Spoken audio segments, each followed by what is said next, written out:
Good afternoon slash evening, book lovers of the internet. Welcome or welcome back to my channel. I am Book Nerd 802 and I am back once more with yet another review. This time around it's a Fire Punch Volume 4 by Tatsuki Fujimoto. I of course reviewed volumes 1, 2 and 3 on my channel as well. Feel free to take a look at the reviews.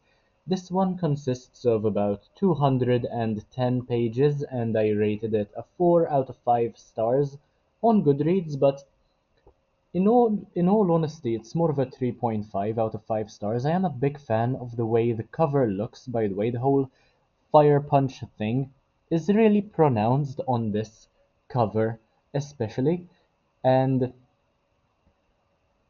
it was an enjoyable read overall, and things are finally falling into place now that the Ice Witch's intentions are more clear. There will be a couple of spoilers ahead, so you've definitely been warned. And for example, the Ice Witch has the intention of basically sucking out the life out of the whole planet and every other planet in the solar system just to be able to watch yet another Star Wars movie. Apparently, that is the whole reason as to why the world is frozen over, why so many people are suffering and dying.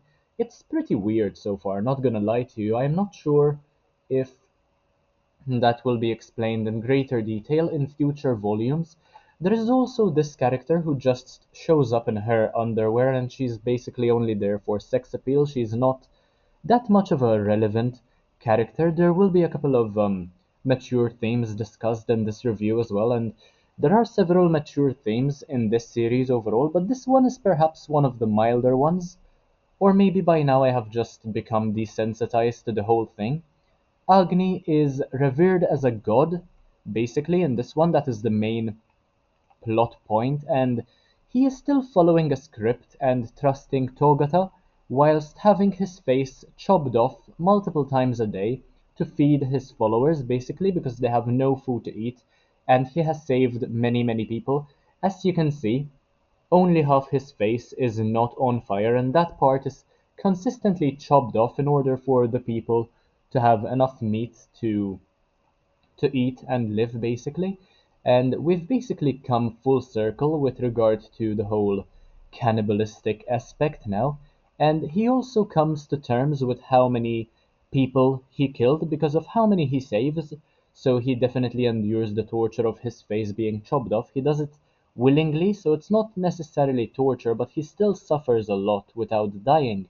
And Doma is apparently still alive as well, although Agni no longer seems to care about him for some reason which isn't very clear to me either. He saved plenty of firewood, by the way, the people, the prisoners who were used by Behemdorg for resources, and Sun also seems to be doing just fine with his new prosthetics, and all seems to be brimming with optimism despite the state of the world. At this stage in the series, we are about halfway through, have another 4 volumes to go, but it's one of the more optimistic volumes in the series, I would say, definitely.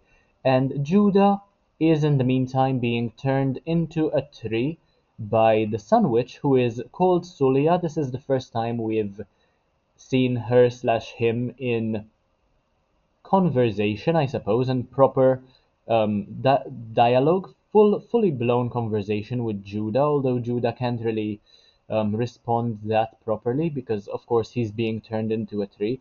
And don't judge me if I mess up the pronouns, by the way, for the characters. I am completely gender blind when it comes to this series. I can't tell who is a guy, who is a girl, which the men are, which the female characters are. I am completely confused, and to add to that confusion, Togata is apparently a transgender character as well, because a wild comment is made and she takes it very personally as well, to the point where she decides not to speak with Agni, even though Agni has nothing to do um, with it necessarily, not directly anyway.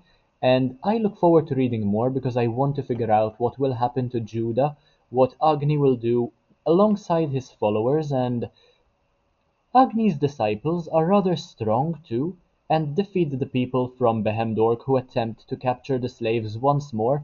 As a matter of fact, the first 100 pages of this volume or so focus on the slaves once and for all escaping, and there are some people who are Agni's disciples who are blessed as well with these powers.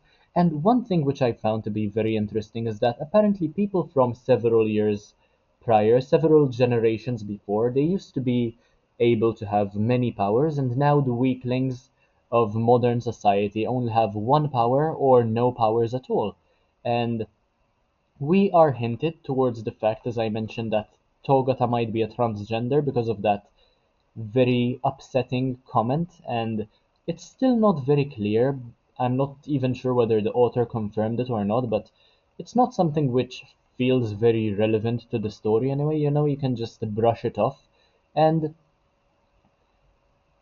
when I was speaking about gender blindness, I would go so far as to say that in that regard I am definitely more blind than Agni when half his face is chopped off multiple times a day to feed his worshippers. And as I also brought up a few minutes ago, it feels as though we've come full circle with all the cannibalism happening, and now that religion is also mixed in, thrown into the pot, I suppose, everything seems to be justified, and there isn't the stigma around cannibalism any longer. As long as it's Agni's flesh, then it's revered and it's consumed without any hassle. But that is all I had to say with regard to Fire Punch Volume 4, story and art by Tatsuki Fujimoto.